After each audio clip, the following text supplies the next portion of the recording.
Formal nang isugdan ang pagpamakuna alang sa mga minor de edad sa Cebu City. Ug ubay-ubay ang misanong nini. Samtang sa Mandaue City usa sa labing dakong vaccination sites gitagana gyud alang sa mga minor de edad. Ang detalye sa report ni Nico Serino.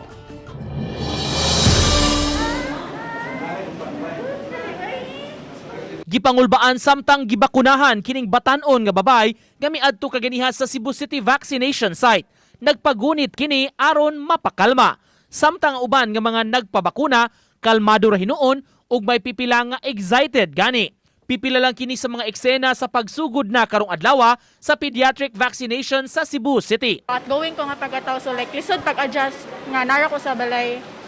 Pati sa online class lisod kayo, so finally naka-vaccine ako. Protected jud ka pirmi ba? And mo na gusto na ko pa na to feel safe.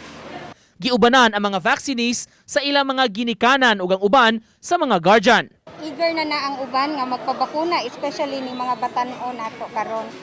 Kay labi na o maabot nga possible mag face to face na sila. Miauhag sila magparehistro gyud una sa system ug magpaabot sa text kabahin sa ilang schedule. Kung ma-open ta for minors,